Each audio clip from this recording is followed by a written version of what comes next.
ya, kemudian juga regresi. Nah, semoga ini bisa menjadi inspirasi mungkin bagi kalian nanti kalau misalnya sudah ingin melaksanakan penelitian, gitu ya. Jadi kita coba buka bukunya. Saya menggunakan buku Mario F. Triola. Sudah membaca atau bahkan belum dibuka sama sekali bukunya? Sudah baca belum? Saya sudah baca tapi dari referensi lain, Bu. Oke, Bintang sudah baca tapi referensinya referensi lain, begitu ya, Bintang ya? Baik, Bu. Oke, jadi tidak membaca buku Mario F. Triola. Tidak apa-apa ya, sekalipun saya di sini menggunakan buku Mario F. Triola, teman-teman. Jadi sebetulnya walaupun bahasa Inggris, kalau kalian baca pelan-pelan, ini bahasanya masih bahasa yang cukup bisa dipahami. Ya, ada buku textbook ya gitu ya, yang bahasanya tuh udah advance gitu, sulit dipahami ya. Tetapi Mario F. Triola menurut saya, karena bahasa Inggris saya juga tidak bagus-bagus sekali gitu teman-teman ya. Jadi menurut saya ini cukup bisa dipahami seperti itu. Nah, mari kita pelajari yang pertama mengenai korelasi. Pernah nggak kalian mendengar istilah korelasi? Biasanya itu saat kita berbicara apa sih korelasi itu teman-teman? Muncul istilah itu? Coba ada yang mau cerita? Pernah mendengar kata korelasi itu di mana ya? Atau dalam kehidupan sehari-hari biasanya dia digunakannya untuk apa gitu? Atau pada saat kapan misalnya? Adakah yang ingin mengutarakan pendapat? Pemahaman kalian tuh korelasi itu apa ya? Hubungan, Bu. Hubungan gitu. Hubungan. Oke, hubungan. Hubungan antara siapa dan siapa? Kedua hal yang berbeda atau banyak hal. Oke, jadi hubungan antara ya bisa satu pihak dengan pihak lainnya begitu ya, atau antara satu nilai dengan nilai yang lainnya, atau secara umum itu antara satu variabel dengan variabel lainnya. Ya, jadi kalau kita berbicara misalnya hubungan antara tingkat pengangguran ya, kemudian dengan tingkat kemiskinan. Nah, tingkat pengangguran itu disebut variabel. Tingkat kemiskinan juga disebut suatu variabel. Ya, variabel itu ada istilah lainnya juga yang namanya peubah. Jadi variabel itu kan sebetulnya kata yang diadopsi dari variable gitu ya, dari bahasa Inggris. Jadi kalau di bahasa Indonesia kan yang sudah baku itu disebutnya peubah, teman-teman. Ya, jadi kalau belajar di materi STAT awal dulu yang terkait dengan istilah, variabel itu adalah nilai yang berubah-ubah. Jadi kalau tingkat pengangguran, tingkat ekonomi, semua hal yang ada di dunia ini itu bisa berubah-ubah, nah itu disebut sebagai variabel. Betul ya, jadi korelasi itu selalu berbicara tentang hubungan. Tapi makna sebenarnya itu adalah teman-teman, korelasi itu adalah suatu nilai, ya, suatu ukuran numerik. Artinya ada nilainya, ya, suatu nilai, suatu ukuran numerik yang menggambarkan kekuatan atau keeratan dari hubungan antara kedua variabel. Yang dimana kedua variabel itu ya dapat direpresentasikan berdasarkan data kuantitatif. Artinya apa? Kita bisa menghitung korelasi ketika dua variabelnya ini bentuk datanya adalah kuantitatif, sehingga nilai korelasi juga berupa data kuantitatif. Jadi bukan hanya hubungan, tapi sebetulnya korelasi itu menggambarkan kekuatan hubungan atau keeratan hubungan. Ya, itu perlu dicatat. Keeratan atau kekuatan hubungan antara dua variabel. Nah, dua variabel ini ya biasanya itu merupakan data berpasangan. Nah, kalian sudah belajar pada uji hipotesis kemarin ada yang dua sampel saling bebas ya, ada dua sampel yang saling berpasangan. Nah, untuk korelasi itu kita menggunakan dua sampel atau dua variabel yang saling berpasangan. Artinya nanti banyaknya data itu akan sama antara satu variabel dengan variabel yang lain. Artinya kalau tadi kita ingin melihat korelasi antara tingkat pengangguran dan tingkat kemiskinan di suatu daerah, berarti tentu ya untuk satu individu atau satu daerah misalnya ya, maka kita lihat datanya masing-masing untuk tingkat pengangguran dan juga untuk tingkat kemiskinannya. Jadi satu daerah itu pasti punya data tingkat kemiskinan dan juga tingkat pengangguran, gitu ya. Jadi sehingga jumlah datanya nanti akan sama antara tingkat pengangguran dan tingkat kemiskinan, atau antara satu variabel dengan variabel yang lain, teman-teman. Nah, apa yang akan kita pelajari di sini? Coba kita lihat gambar berikut untuk memperdalam pemahaman teman-teman terkait dengan korelasi. Nah, di sini ada 4 buah gambar ya. Ada gambar A, B, C, dan D. Untuk gambar A, dia katakan positive correlation atau korelasinya itu positif. Kira-kira mengapa pasangan data X dan Y ini disebut sebagai korelasi yang positif, teman-teman? Karena bergerak ke kanan atas. Karena bergerak ke kanan atas, maknanya apa, Septi? Bergerak ke kanan atas ini maksudnya. Coba kaitkan dengan sumbu X dan sumbu Y-nya. Kalau dari sumbu X-nya berarti dia menjauhi sebelah kiri, menjauhi 0, jadi dia semakin positif, semakin besar nilai positifnya. Begitu juga dengan Y-nya, semakin ke atas, semakin besar nilai positifnya.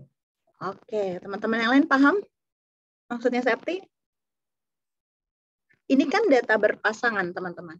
Titik-titik yang ada di grafik ini merupakan titik antara X dan Y, gitu kan ya?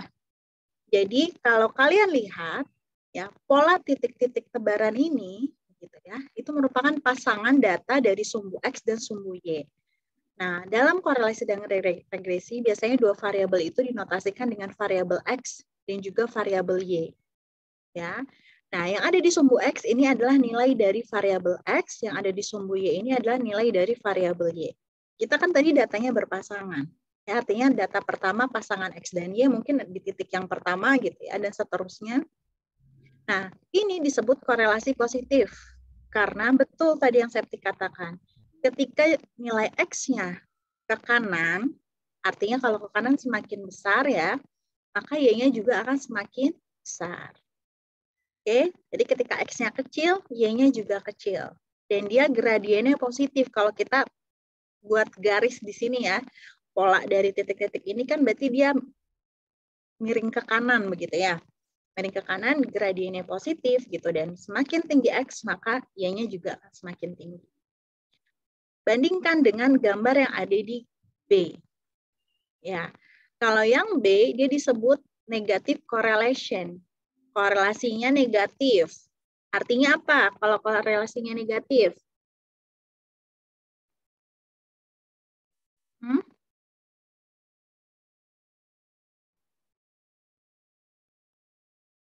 Lawannya dari korelasi positif.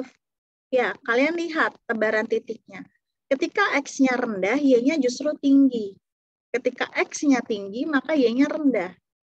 Ya, dia miringnya ke kiri nih, garisnya itu. Atau gradiennya negatif. Sehingga disebut negative correlation. Tapi kalau kalian lihat nilai R kecilnya ini, R kecil ini biasanya notasi dari korelasi, teman-teman ya. Ketika R kecilnya ini positive correlation, dia bertanda positif nilainya. 0,851. Ini terbilang tinggi karena R itu maksimal nilainya 1. Ya, untuk yang gambar B, nilai R-nya adalah minus 0,95. Jadi minus di sini hanya menyatakan arah hubungan, teman-teman. Ya, hanya menyatakan arah hubungan, dan lihat nilainya 0,965. Yang B ini nilai korelasinya lebih tinggi dibandingkan dengan nilai A. Kalian bisa lihat bahwa tebaran titik-titik yang ada di B itu lebih rapat dibandingkan dengan titik-titik yang ada di A. Artinya korelasinya lebih tinggi yang B dibandingkan dengan yang A. Ya, jadi tanda negatif di sini hanya merupakan arah hubungan. Kira-kira kondisi apa yang korelasinya negatif di kehidupan kita sehari-hari? Ketika X-nya semakin banyak tapi Y-nya semakin sedikit misalnya.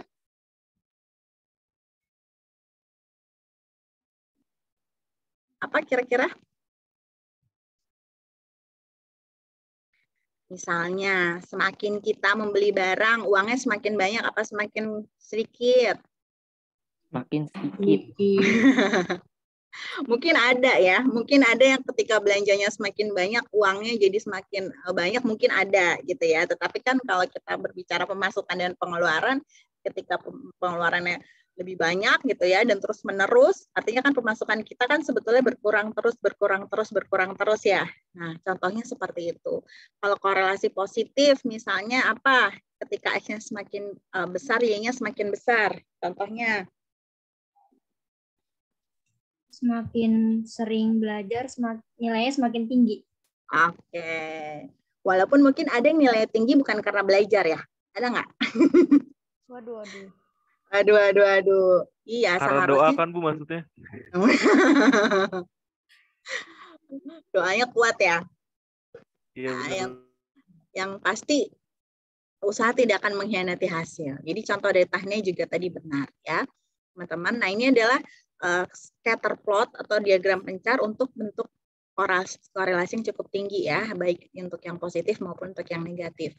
Nah, gambar yang ketiga ini yang C, teman-teman lihat tebaran titiknya itu tidak membentuk suatu pola garis linear gitu ya. Dia acak seperti ini menandakan korelasinya rendah sekali atau bahkan tidak ada korelasinya. Jadi di sini ya, makanya R-nya sama dengan 0. Karena tidak menunjukkan suatu pola garis linear. Yang A dan B ini ya, membentuk suatu pola garis linear. Garis gitu ya, teman-teman, maupun dia baik positif maupun negatif. Nah, yang yang D ya, ini polanya adalah kuadratik. Ya, polanya kuadratik. Jadi, korelasi yang sedang kita pelajari itu sebetulnya adalah korelasi dalam hubungan yang linear. Linear itu seperti apa? Seperti ini ya, garis linear ya. Begitu. Nah, untuk yang D, ini garisnya kan kuadratik. Kalau ingin dibuat garis yang menghubungkan titik-titik ini, dia kan polanya kuadratik. Sehingga itulah yang menyebabkan nilai korelasinya di sini adalah rendah. Makanya disebut non-linear relationship. Karena hubungannya tidak linear, ya, dia hubungannya kuadratik di sini. Dan nilai negatif karena kurvanya menghadap ke bawah. Ya, jadi korelasinya rendah, minus 0,087. Karena nilai korelasi yang kita hitung di sini adalah korelasi linear. Itu perlu dicatat. Yang kita pelajari di sini adalah korelasi hubungan linear. Jadi kalau ada rumus korelasi hubungan kuadratik, ini bisa digunakan, mungkin nilainya lebih tinggi ya, bukan 0,08. Tapi karena kita berbicara korelasi linear, begitu, maka di sini nilainya rendah, 0,087. Seperti itu, teman-teman ya. Jadi ini adalah gambaran. Kalau kita berbicara korelasi, tentu akan ada dua buah variabel di sana yang akan kita hitung keeratan hubungannya. Nah, jadi kita fokus ke koefisien korelasi linear ya. Koefisien korelasi linear ya. Berarti dia mengukur kekuatan hubungan linear antara dua buah variabel yang berpasangan. Tadi ya, variabel X dan variabel Y. X ini bisa apa saja, teman-teman. Y ini juga bisa apa saja. Dia hanya berupa notasi atau simbol.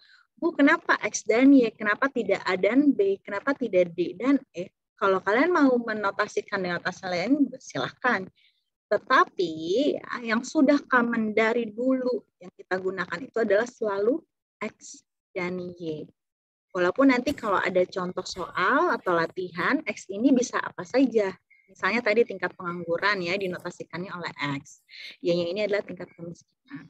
Seperti itu. Oke, nah korelasi linear ini teman-teman itu dinotasikan juga atau disebutnya ya banyak juga disebut sebagai korelasi produk moment Pearson. Ya, karena dia diperkenalkan oleh Carl Pearson. Nah, ini statistikawan yang sangat terkenal di dunia ya. Orang pasti tahu. Kalau kalian mungkin nanti ke museum atau baca buku apa ada Pearson. Nah, kalau korelasi inilah ya yang memunculkannya lah seperti itu ya. Korelasi product moment atau korelasi Pearson seperti itu. Bagaimana cara mencari nilai korelasi dari sampel? Alhamdulillah, tuh siapa yang bersin? Ya, jadi korelasi itu teman-teman bisa kita cari untuk sampel dan ada juga koefisien korelasi linear untuk populasi. Ya, artinya apa? Kalau koefisien korelasi untuk populasi, tentu kita mungkin dapatkan dengan mudah, sama halnya dengan rata-rata umum, rata-rata populasi ya. Karena biasanya ada keterbatasan waktu dan lain sebagainya, sehingga kita tidak dapat menghitung seluruh data dari seluruh anggota populasi. Sehingga diduganya oleh korelasi sampel. Ya, notasi R kecil itu adalah koefisien korelasi linear bagi sampel. Bagi populasi, nah ini parameternya. Disebutnya apa? Ada yang tahu ini disebut apa? Di bawah R kecil ini, ada yang tahu? Dibacanya apa ini? Ada yang pernah lihat? Atau belum? Rho. Beda ya? Rho, betul, septic ya. Bukan P ya. Ini rho namanya. Ya. Jadi rho itu adalah parameter koefisien korelasi linear. Ya. Seperti itu. Nah, ini adalah rumus untuk menghitung nilai korelasi. Jadi ada pembilang dan ada penyebut di sini, sepertinya panjang rumusnya ya. Tapi kalau kalian nanti sudah mencobanya, misalnya menggunakan Microsoft Excel begitu ya, itu akan cepat sekali. Ya, jadi kalian butuhkan apa di sini? Berarti nanti ada satu data tentang variabel X, ya, satu data tentang variabel Y. Masing-masing kita cari jumlahnya untuk X dan Y untuk mengisi rumus yang sebelah kanan ini. Lalu kalian juga membutuhkan data X kuadrat masing-masing ya. Data X dikuadratkan baru nanti dijumlahkan. Kalian butuh data jumlah X baru dikuadratkan. Kalian butuh data Y masing-masing dikuadratkan baru dijumlahkan. Jumlah data Y dan dikuadratkan. Dan terakhir ada data X dan Y masing-masing dikalikan baru dijumlahkan. Ya, jadi ini adalah rumus bagaimana mencari nilai korelasi. Nah, di buku Maria Avtriola ada satu rumus lagi yang bisa kalian gunakan. Ya, ada sigma dari ZX dikali ZY dibagi banyaknya sampel dikurang 1. Jadi ZX itu apa teman-teman? Dia merupakan Z-score untuk nilai variabel X. Atau data variabel X yang awal ini kita transformasi ya menjadi ZX dengan cara, ingat peubah acak ZX dikurang mu dibagi sigma ya. Jadi setiap data X dikurang rata-rata dibagi dengan simpangan bakunya. Itu namanya datanya dibakukan. Ya, nanti kita coba di Excel ya. Jadi ketika datanya sudah dibakukan itu menjadi ZX, begitu juga bagi variabel Y ya. Jadi yang variabel Y awal itu ditransformasi menjadi ZY, dikalikan lalu dijumlahkan dibagi dengan N-1, dia juga bisa dicari korelasi. Jadi boleh pakai rumus yang atas, boleh pakai rumus yang bawah ya. Sekiranya yang lebih mudah yang atas ya gunakan saja yang atas. Oke. Sekarang kita akan mencoba mempelajari sifat-sifat dari korelasi. Nah, ini harus kalian tahu. Oke, pertama, nilai korelasi itu selalu berada di antara -1 dan 1. Alhamdulillah ya. Jadi nilai korelasi itu ya selalu berada di antara -1 dan 1. Jadi semakin mendekati 1 ya, maka dia korelasinya semakin kuat. Oke, tanda minus ini hanya menyatakan arah hubungan saja. Ya, jadi kalian jangan melihat -1 itu jadinya korelasinya rendah, tidak ya. Jadi hubungan antara variabelnya itu dia berbalik arah atau terbalik. Sedangkan 1 berarti nilai korelasinya semakin kuat begitu dan tanda positif menyatakan arah hubungannya sebanding gitu ya. Nah, untuk yang kedua, jika seluruh nilai variabel itu dikonversi ke dalam skala yang karena adanya perbedaan skala, maka nilai korelasinya itu tidak akan berubah. Misalnya gini, saya ingin mengukur kekuatan hubungan antara tinggi badan dan berat badan. Tinggi badan itu kan satuannya sentimeter, ya. Kemudian berat badan itu satuannya kilogram. Oke. Mungkin tinggi badan skalanya adalah ratusan. Berat badan skalanya puluhan. Semoga tidak ada yang ratusan. Ya. Artinya perbedaan skalanya ada di sana kan, puluhan dan ratusan. Nah, kalau kita mau menghitung korelasinya dengan data asli, data awal, ya yang tadi satuannya kilogram dan sentimeter, kita akan peroleh nilai korelasinya sama dengan kalau misalnya masing-masing variabel tadi kita konversi ke bentuk Z. Ya, Ya, jadi data kita transformasi. Tujuannya apa data ditransformasi? Karena satuannya berbeda, teman-teman. Ya, jadi karena satuannya berbeda, gitu, ada kekhawatiran nanti nilai R-nya jadi misalnya tinggi sekali, misalnya karena yang salah satu variabel nilainya jutaan, Bu. Satu variabel itu nilainya ratusan. Nanti korelasinya jadi pasti besar dong, bukan salah satu variabelnya datanya jutaan, misalnya. Dalam korelasi itu tidak berpengaruh. Ya, jadi skalanya tidak perlu disamakan, teman-teman. Biarkan saja. Ya, nilai korelasinya akan sama dengan ketika nilai variabelnya itu ditransformasi. Itu keunikan dari korelasi. Ya, jadi kalau skalanya berbeda, satuan dari variabelnya berbeda, kalau menghitung korelasi, dia akan sama saja dengan ketika datanya ditransformasi. Nanti kita buktikan di Excel. Ya, ini berbeda dengan yang namanya covariance. Kalau covariance, dia juga mengukur keeratan hubungan antara dua variabel. Tapi dia akan bekerja baik ketika satuan atau skala dari data kedua variabelnya itu sama. Gitu. Jadi kalau berbeda, datanya harus dibakukan dulu, harus ditransformasi dulu. Kalau mau melihat keeratannya bukan dari korelasi, tapi dari covariance namanya.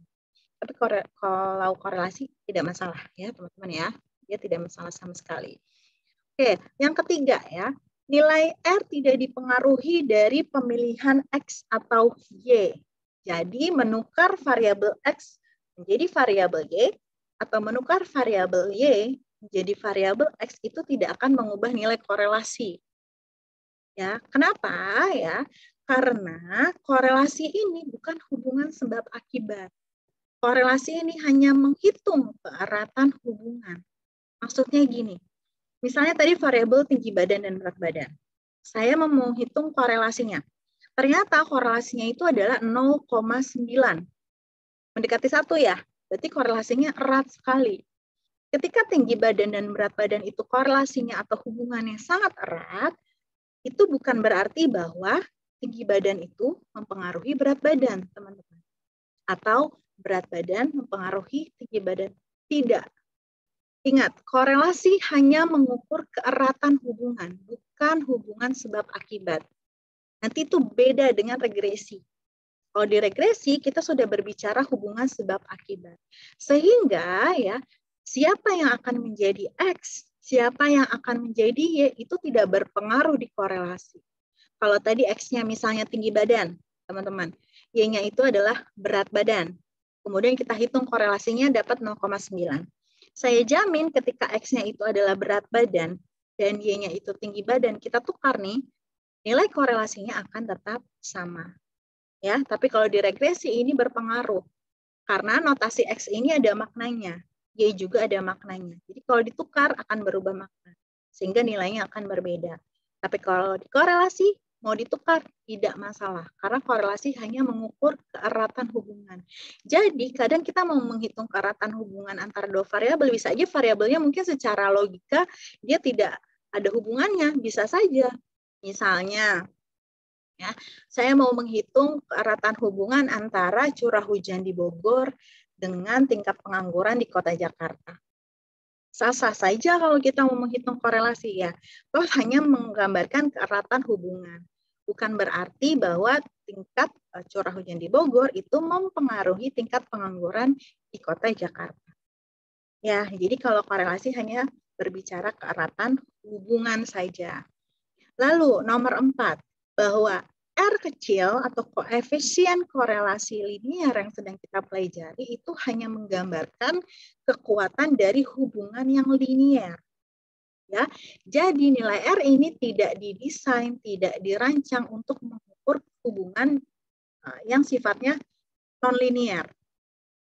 Ya, jadi ketika teman-teman mau melihat keeratan hubungan antara dua buah variabel, saran saya adalah coba buat scatter plot-nya dulu, seperti yang ada di gambar awal.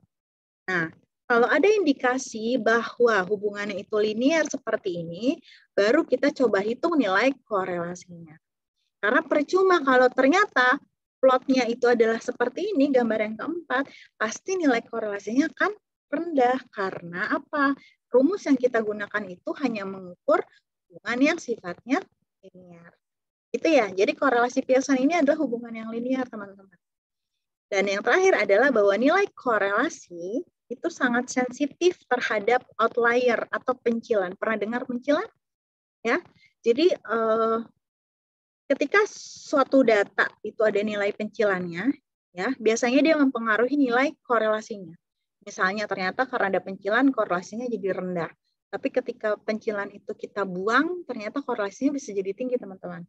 Ya, jadi pencilan itu apa? Pencilan atau outlier itu adalah data yang biasanya punya nilai ekstrim atau jauh gitu ya, nilainya jauh berbeda dengan nilai-nilai yang lainnya.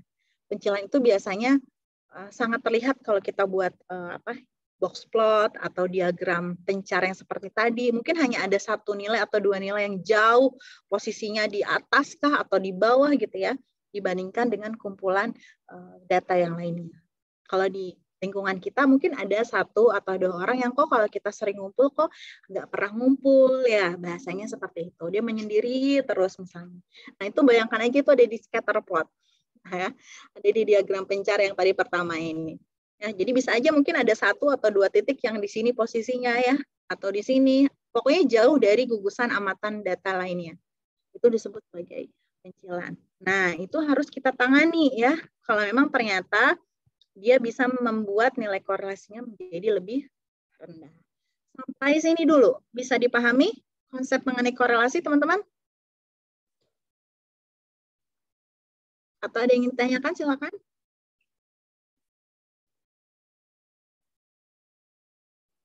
Aman?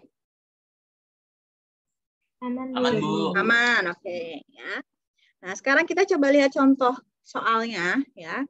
Jadi di sini ada suatu kasus, teman-teman ya. Jadi ada data ya mengenai harga pizza, ya harga dari sepotong pizza dan harga dari Subway. Subway itu sepertinya kereta bawah tanah gitu ya. Mungkin di sana ada kios pizza gitu ya di sekitar transportasi tersebut. Nah, seperti ini data berpasangan. Ya, jadi data pertama begitu atau amatan pertama, ketika harga pizzanya $0,15, harga tiketnya itu adalah $0,15. Ya, ketika harga pizzanya itu adalah 0,35, maka harga Subway-nya 0,35. Itu bacanya ya, sampai seterusnya. Jadi pasti dipastikan bahwa nilai atau banyaknya data pada kedua variabel ini akan sama karena datanya berpasangan. Nah, cara mengerjakannya bagaimana untuk kita menghitung nilai korelasi ya? Berarti pakai rumus tadi. Kita misalkan dulu X-nya yang mana, Y-nya yang mana. Gitu ya. Boleh X-nya itu adalah cost of pizza, Y-nya Subway fare, atau dibalik. X-nya adalah Subway, Y-nya itu adalah harga pizza misalnya. Ya, boleh. Ya, sekarang coba kita buka Excel.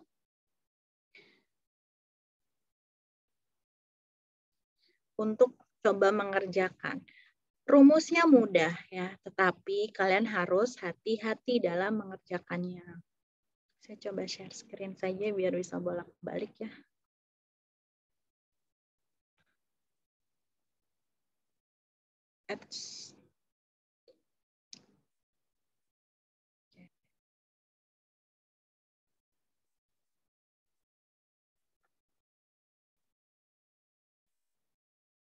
Jadi di sini harga pizza gitu ya. Ini adalah harga Subway.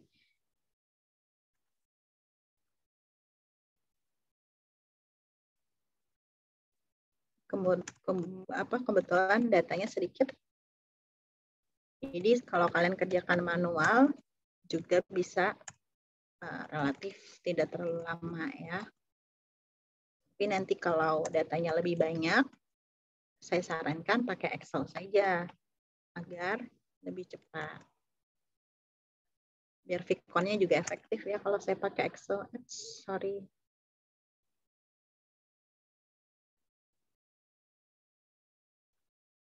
Oke. Iwi itu yang Subway 1,75. Benar kan? Gimana? Ada yang salah? 0,15, 0,15. Benar, Bu. Betul? Betul ya?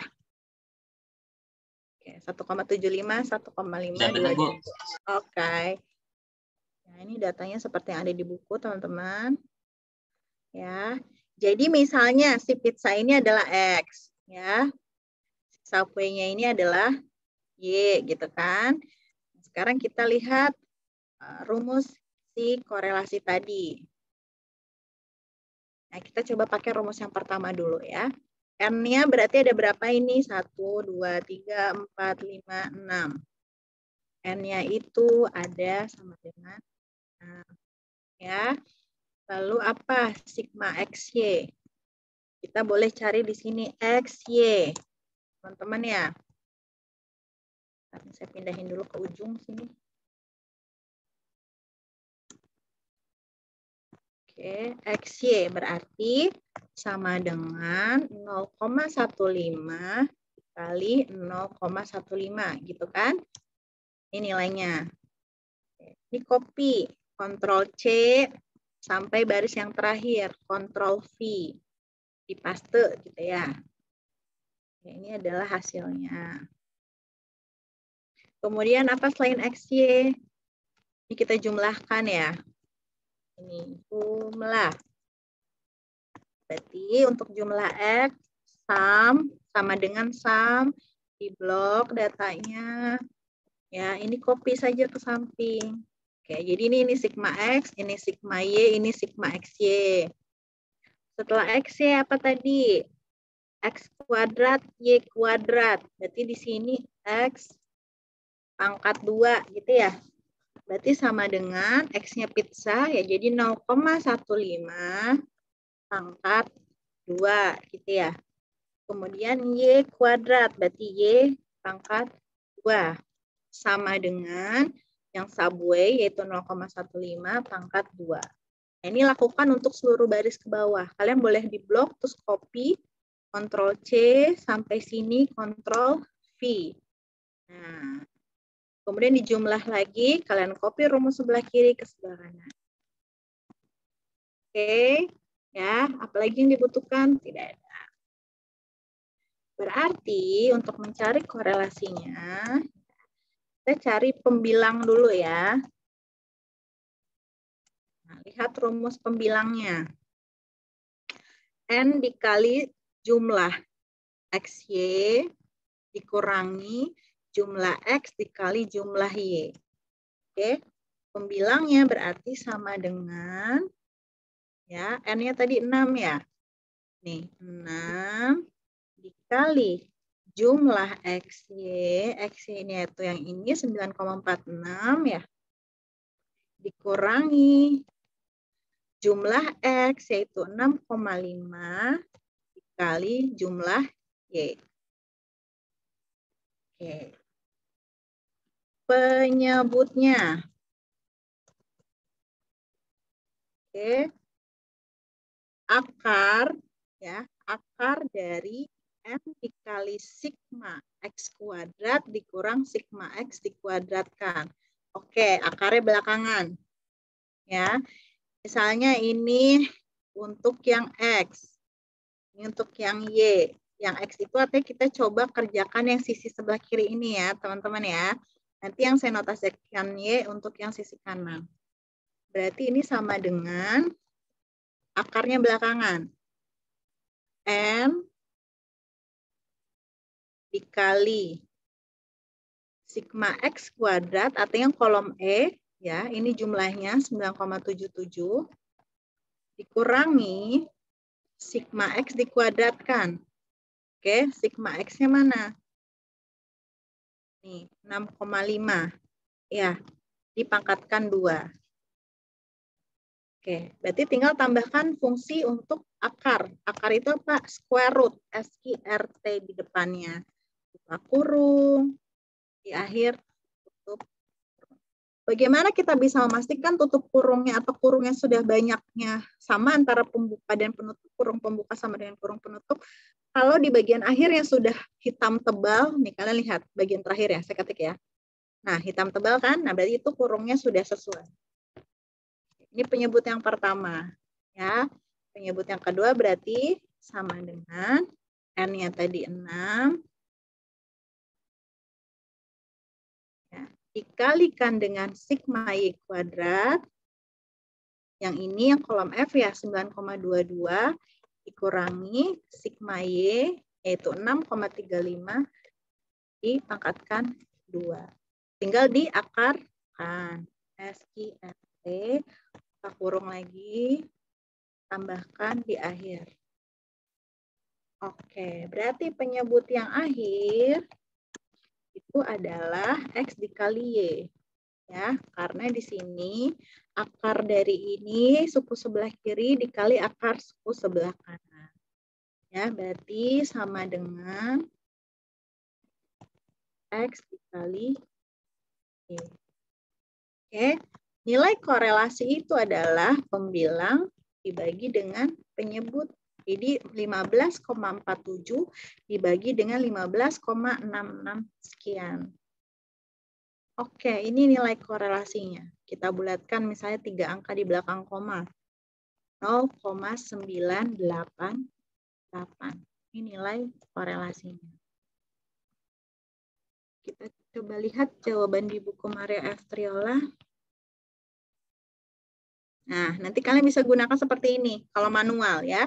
Jadi buat dulu X kuadrat, kemudian Y kuadrat, X dikali Y ya. Berarti ini dikuadratkan masing-masing untuk X dan Y-nya. Lalu dijumlahkan di bawahnya gitu kan.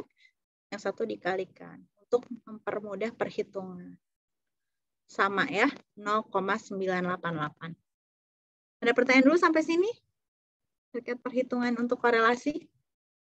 Ibu, untuk yang iya. N yang dapat 6 itu dapat dari mana ya? Oke, Dapat dari bintang. keterangan soal mana? N-nya tadi 6 yang di buku Maria F. Triola.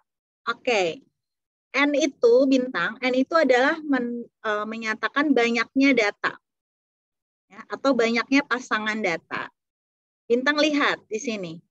Cost of pizzanya ada berapa banyak? 1, 2, 3, Ada 6, Bu. 4, 5, 6. Ya, berarti N-nya sama dengan 6. Bisa dipahami bintang? Sudah bisa dipahami, Bu. Oke. Teman-teman yang lain ada pertanyaan untuk perhitungan korelasi? Bisa ya?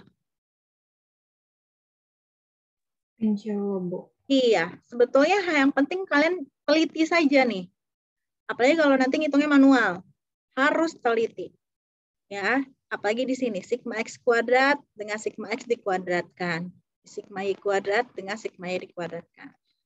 Mau tahu cara cepatnya? Ya, kalau di Excel pakai fungsi yang namanya korelasi. Korel namanya.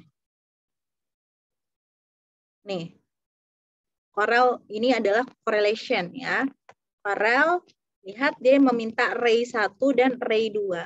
Artinya dia minta variabel 1 dan variabel 2. Ya, coba variabel satunya adalah pizza. Maka blok data pizza. Oke, koma. Array 2 adalah untuk yang variabel kedua. Kita subway di sini. Oke. Ya. Kurung tutup. Sama nilainya. Cepat ya. Sekarang kita tukar. Yang variabel satunya itu adalah yang subway. Sama dengan korel. Subway dulu. Baru pizza. Sama. Itulah mengapa yang mau jadi X dan Y-nya itu bebas yang mana aja. Karena dia tidak berpengaruh terhadap nilai korelasi yang akhir. Saya maunya pakai data yang ini, pizza sama subway, boleh? Saya copy dulu ke sini.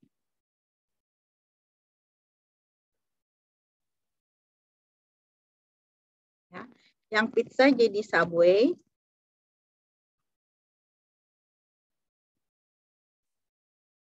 Oke. Yang subway jadi pizza. Ini otomatis dia akan berubah semua karena kita tadi pakai rumus. Sama 0,988. Ya, jadi tidak berpengaruh teman-teman. Siapa yang jadi X dan siapa yang jadi Y. Tapi nanti di regresi ya, itu akan mempengaruhi hasil. Nah, Saya kembalikan lagi ke awal ya.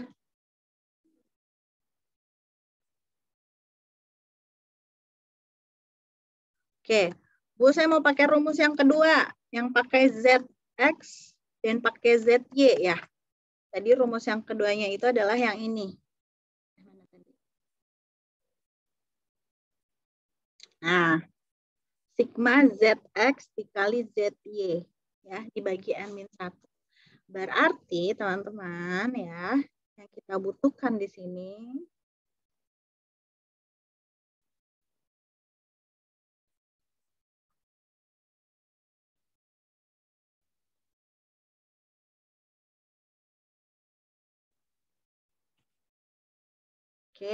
adalah ZX dan ZY.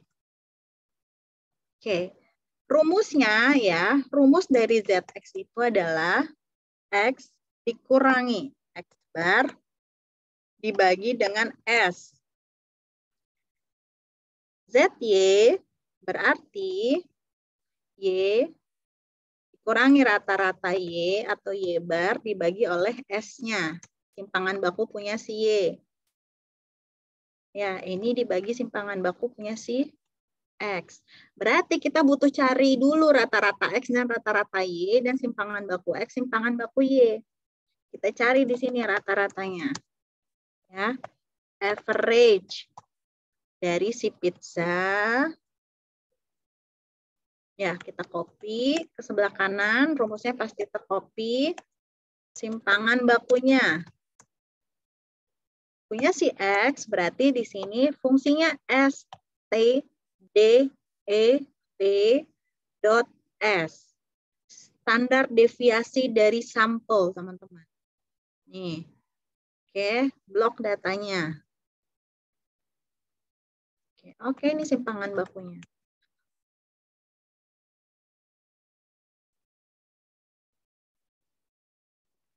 Oke, sekarang kita cari ZX-nya.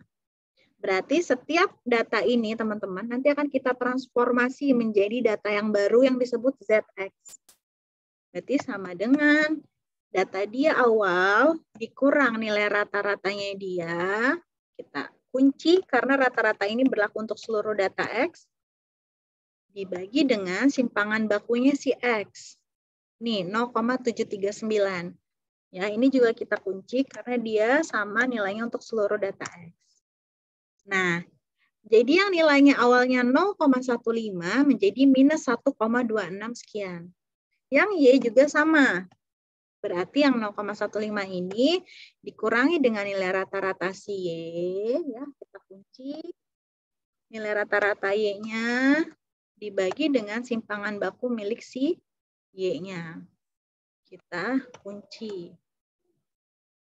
Enter. Yang awalnya 0,15 di Y jadi minus 1,28 sekian. Kita copy rumus ini sampai data yang terakhir. Nah, inilah datanya. Jadi, misalnya di sini harga pizza dan harga Subway itu skalanya jauh berbeda, teman-teman. Yang satu misalnya ratusan, yang satu jutaan. Kalau sudah ditransformasi menjadi Z, maka datanya seperti ini. Ya. Jadi seperti turun gitu ya. Artinya satuannya berbeda. Ya, satuannya sudah hilang. Yang tadi misalnya kilogram dengan sentimeter, yang 1 ribuan yang dengan satuan misalnya. Itu jadi hilang satuannya semua. Skalanya jadi seperti ini bentuk angkanya.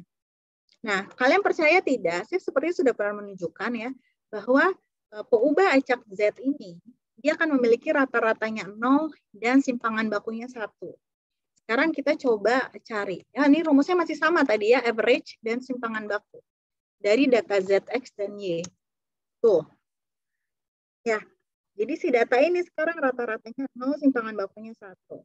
Sini juga ya, rata-ratanya 0, simpangan bakunya 1. Sekarang kita cari korelasinya. Ya, tadi rumus korelasinya apa? Sigma ZS kali ZY. Oke. ZX dikali ZY. Yang ini dikali yang ini kan sama dengan 1,624. Copy sampai bawah. Set. Sudah semua, kita harus jumlahkan. Jumlahkan 4,939. Ya. Nah, sekarang rumus korelasinya adalah apa? Bahwa jumlahnya tadi dibagi dengan N-1. Berarti 4,939 dibagi N-1. N-nya tadi 6 dikurangi 1. Sama nilainya. Ya. Teman-teman.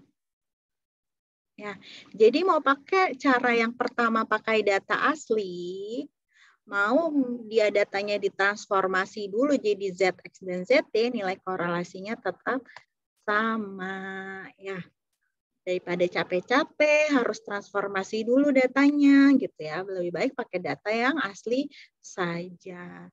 Cuman kalau manual, kalau ternyata satu variabel dengan variabel lainnya itu satuannya jauh berbeda, skalanya terlalu jomplang, saran saya ya bisa gunakan transformasi ini dulu. Jadi dikurangi masing-masing dengan rata-ratanya dibagi dengan simpangan bakunya ya, baru kita dapatkan nilai korelasinya.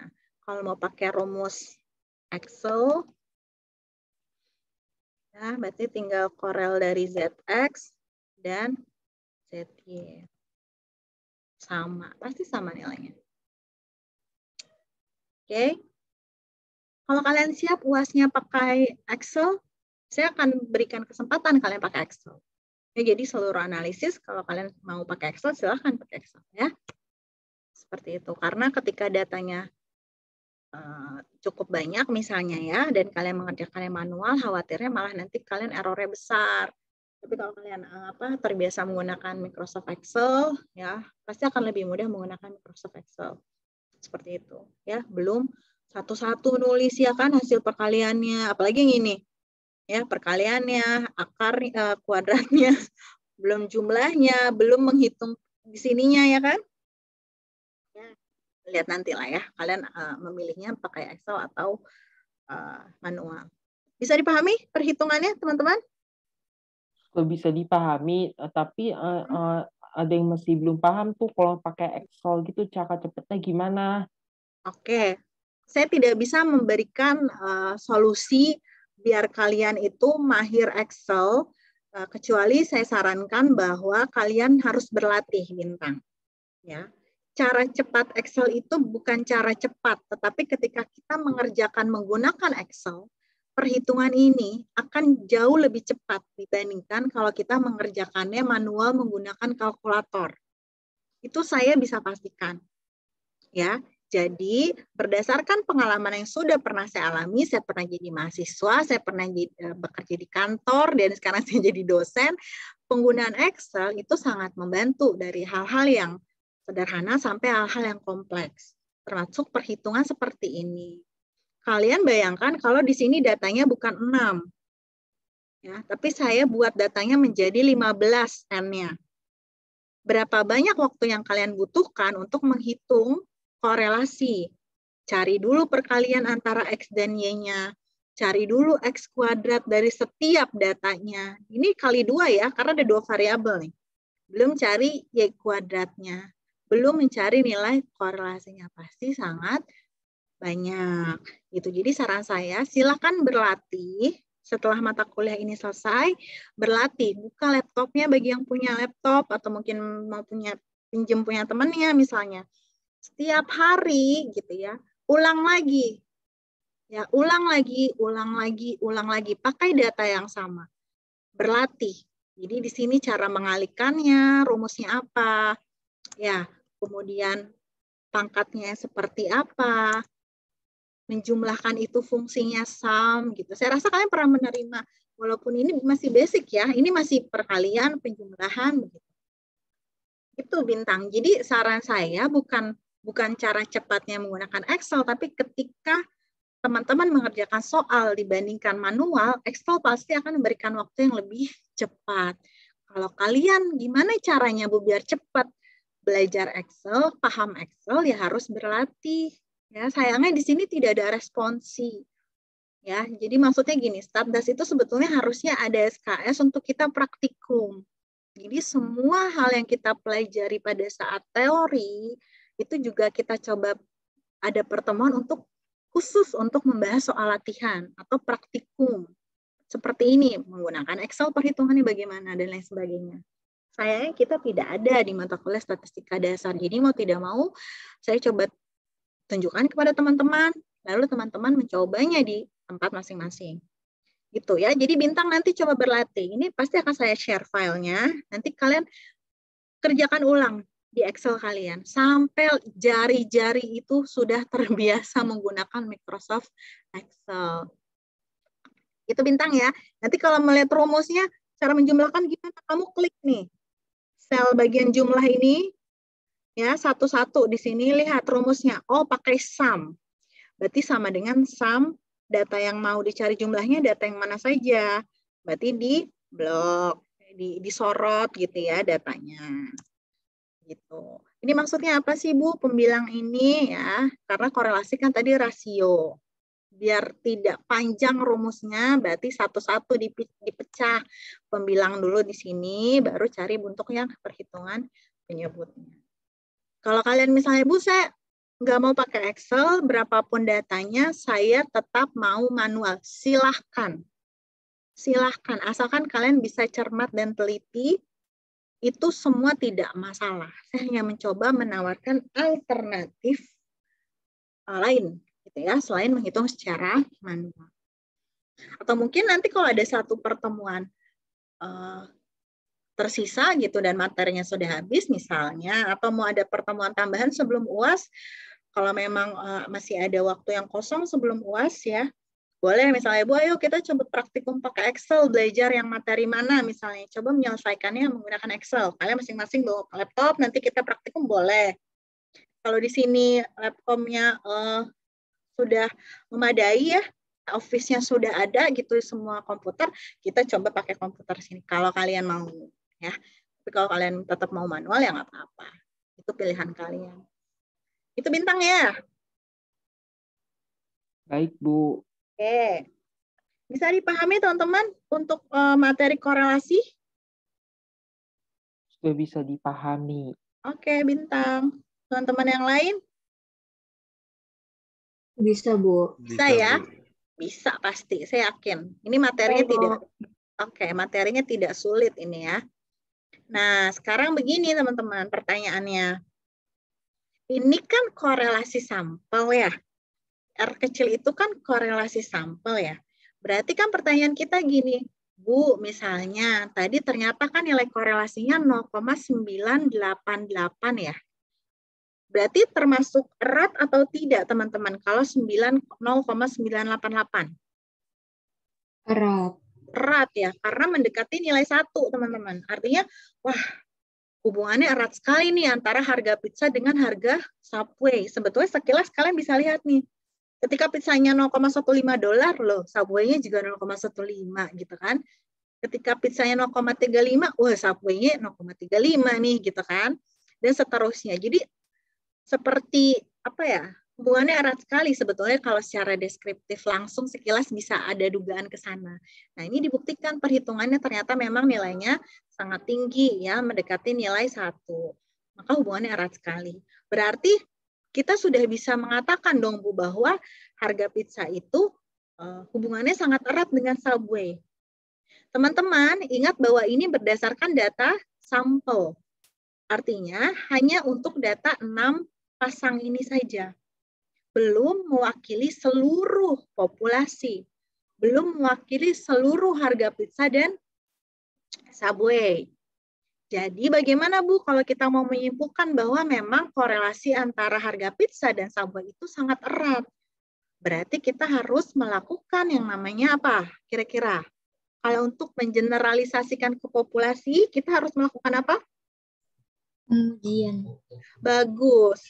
Kita harus melakukan pengujian hipotesis. Ya, jadi berdasarkan data sampel ini nanti kita harus uji betulkah memang hubungannya sangat erat antara pizza dan juga Subway. Berarti kita beralih ke pengujian hipotesisnya. Sangat sederhana, teman-teman, pengujian hipotesisnya. Ya, nah kalian lihat di halaman 526.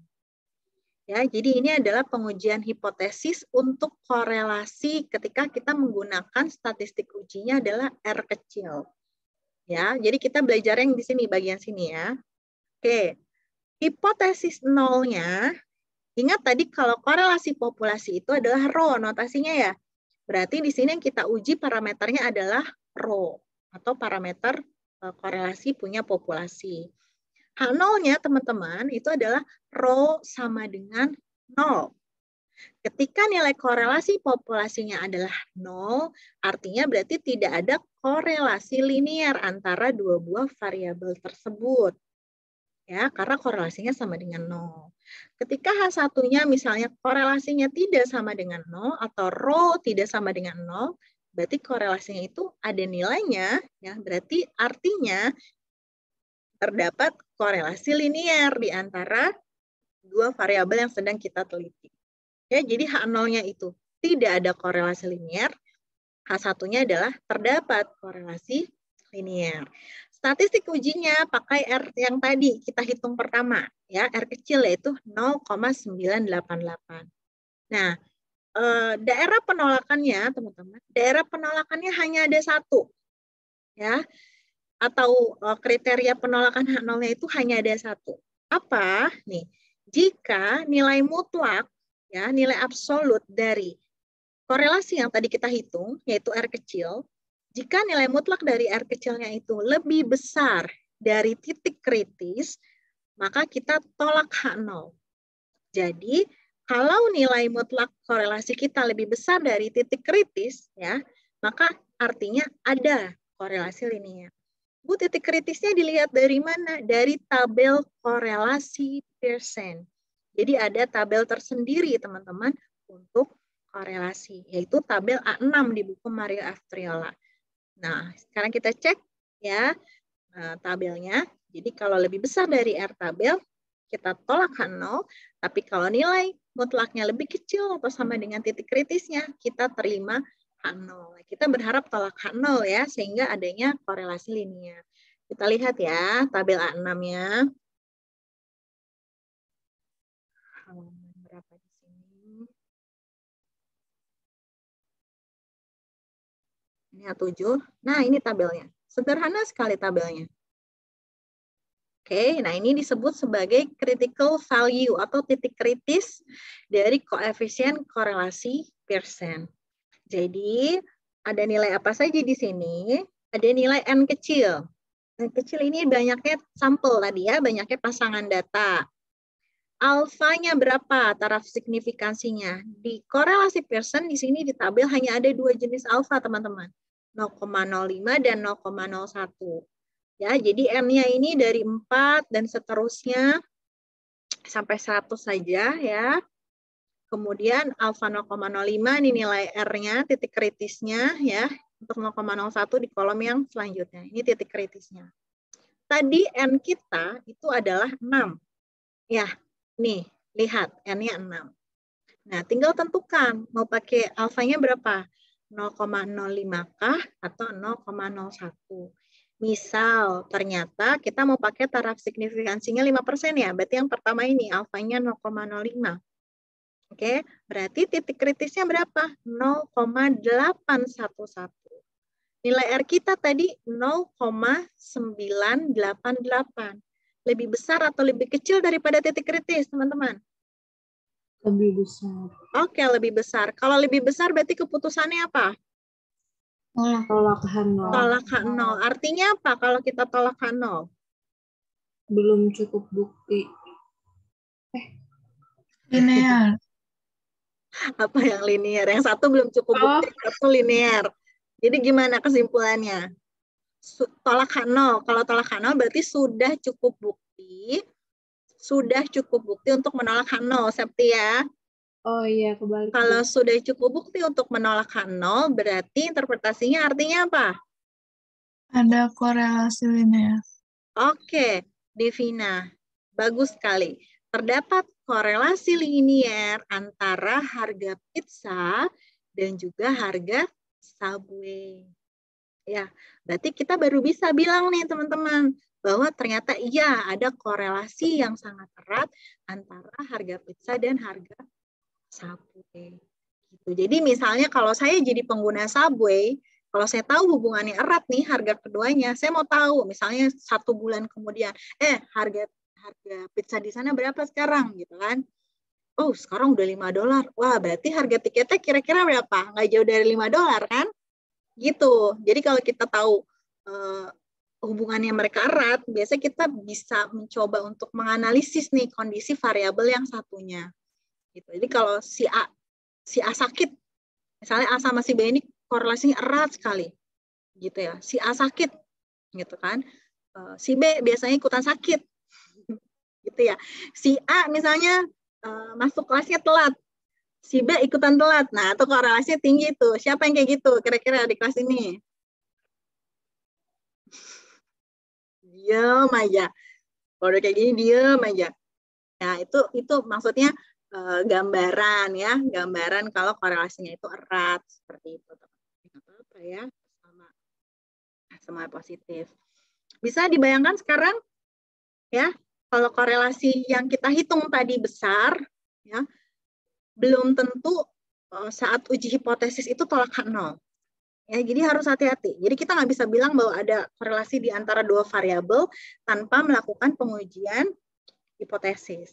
Kebetulan di sini tadi nilai R kita tinggi sekali ya, 0,988. Misalnya nilai R kita tadi hitungannya adalah 0,7, teman-teman ya. 0,7 itu sebetulnya kalau logikanya itu di atas 0,5 itu termasuk cukup tinggi. 0,7, korelasi 0,7 itu kan sebetulnya cukup tinggi, hampir mendekati 1, walaupun di bawah 0,9. Tapi bayangkan kalau tadi alfanya 5%, dengan jumlah banyak datanya sama, tadi 0,8 ya, 0,7 itu kan cukup tinggi, tapi dia lebih kecil dari R tabel. Kalau lebih kecil, kita terima 0 nih, artinya nggak ada korelasi sebenarnya. Padahal di awal pada saat perhitungan kok kayaknya tinggi ya 0,7. Tapi pada saat kita uji hipotesis ternyata tidak ada korelasi di antara kedua variabel. Itulah kenapa kita harus hati-hati kalau ngambil kesimpulan atau membuat suatu pernyataan. Pastikan pernyataan itu sudah valid dan sudah melalui proses pengujian hipotesis seperti itu. Bisa ya, jadi ini merupakan proses lanjutan dari nilai koefisien korelasi linear yang tadi dihitung. Ada pertanyaan sampai sini, teman-teman? Ibu, saya mau nanya. Boleh, Tahnia. Tadi yang buat nentuin dia korelasi negatif atau positifnya sesuai dengan nilai korelasinya ya? Betul. Masih? Iya, itu. Terima kasih, Ibu. Tergantung dari nilai R tadi. Kalau positif, berarti dia korelasinya positif. Kalau R-nya tadi negatif, berarti korelasinya negatif ya. Tapi kalau di uji hipotesis untuk membandingkan dengan R tabel yang kita bandingkan nilai absolutnya. Jadi pasti positif semua yang dibandingkannya. Gitu Tahnia ya. Baik Ibu, terima kasih Bu. Ya, sama-sama. Ada lagi pertanyaan yang lain? Bu, berarti ini tuh kita emang harus sampai hipotesis ya Bu? Betul. Betul, kecuali nggak disuruh uji. Kecuali cuma diminta hitung nilainya aja dari data sampel. Tapi biasanya tentu kita untuk kesimpulan kan tujuannya untuk populasi, jadi sampai dengan pengujian hipotesis. Oke Bu. Ya. Sama mau nanya, berarti dia alfanya tuh cuma 2 ya Bu? Cuma 0,05 sama 0,01? Betul. Kalau kita menggunakan tabel persen, ya kita pakainya adalah 2 di antara tadi. Kalau tidak 5%, 1%. Berarti nggak bisa Bu kalau alfa yang lainnya. Nggak bisa kalau kita membandingkannya dengan si tabel persen. Emang ada cara lain Bu? Ada. Tapi saya belum jelaskan ke kalian. Itu metode p-value. Ya, itu nanti saja di akhir setelah seluruh proses materi di status sudah selesai, nanti saya sampaikan. Ada teknik lain untuk melihat kita itu sebetulnya terima total kanal itu dari apa yang namanya p-value. Ada, kalau pakai uji p-value kita nggak pakai tabel. Ya, tapi itu nanti saja, biar pemahaman kalian menyeluruh ya, dari apa yang awal sudah dipahami, jadi fokusnya dengan tabel dulu aja. Ya, jadi hanya terbatas pada 2 alfa tadi. Ya, Septi, teman-teman yang lain? Iya, Bu. Oke, ada lagi nih kan ada pre-value method. Nah, ini saya belum sampaikan kepada kalian. Tidak ada lagi pertanyaan untuk korelasi? Ibu izin nanya, Bu. Oke, silahkan. Siapa nih? Fariha, Bu. Kecil sekali suaranya. Udah gede belum, Bu? Sudah. Farika ya. Kan tadi tuh ada alfa ya, Bu. Itu nanti akan diketahui dari soal kan ya, Bu? Enggak, kalian kerjakan dua-duanya. Iyalah, ya. Kenapa ya mahasiswa tuh kalau nanya tuh biasanya tadi soal dikasih tahuan, Bu, gitu ya. Kayak udah takut aja. Iya, Farika nanti dikasih tahu, tenang aja. Oke, Bu, terima kasih. Ya, sama-sama. Ada lagi yang sekarang mau nanya soal luasnya apa?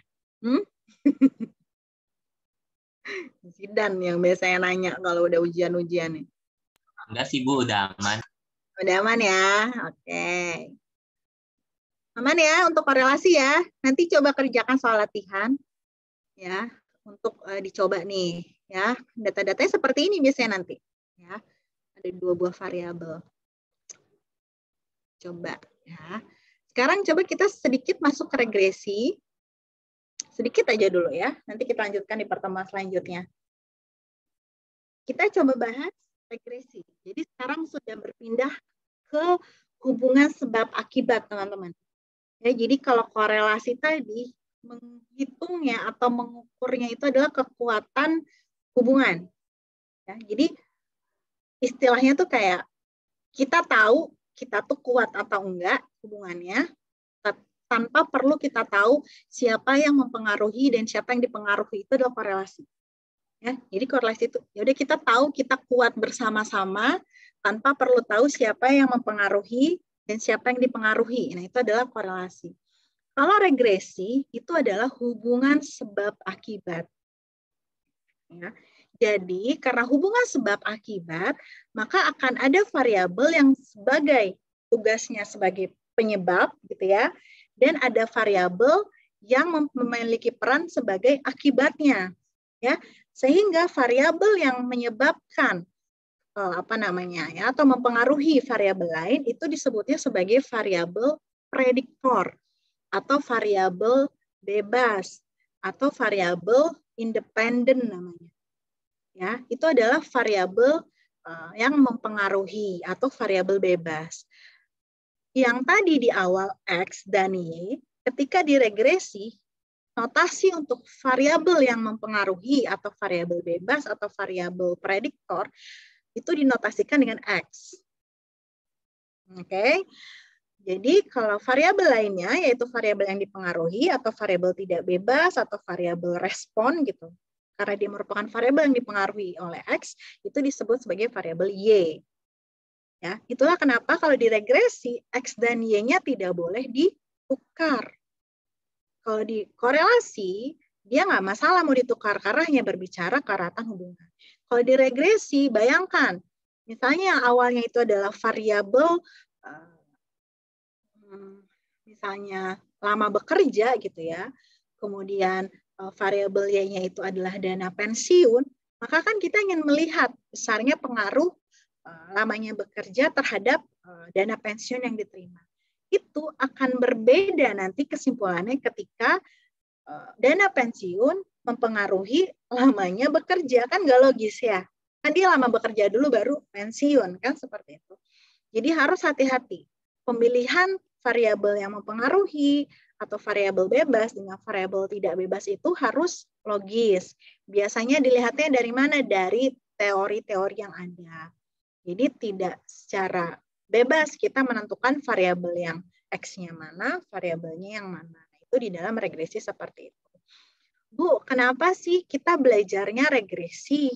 Ya, untuk melihat pengaruh atau hubungan sebab akibat antara dua variabel. Di regresi, teman-teman, kita akan mencoba membuat suatu persamaan ya persamaan regresi namanya, yang bisa menangkap hubungan antara variabel X dan variabel Y. Kenapa harus kita tangkap hubungannya, Bu? Karena hubungannya itu sifatnya acak antara X dan Y. Saya punya suatu persamaan nih. Y sama dengan 12X. Oke, saya punya persamaan Y sama dengan 12X. Ketika X-nya sama dengan 2, Y-nya berapa? 24. 24. Ada nggak nilai Y yang lain selain 24 kalau X-nya sama dengan 2? Nggak ada. Sekarang saya ganti. Kalau X-nya adalah 5, Y-nya berapa? 60. 60. Ada nggak selain 60 kalau X-nya sama dengan 5? Tidak. Nggak ada. Ya, jadi untuk tahu hubungan X sama dengan Y, ini hubungannya deterministik. Satu X ini hanya punya satu Y. Kita nggak perlu cari persamaan regresinya, tidak perlu.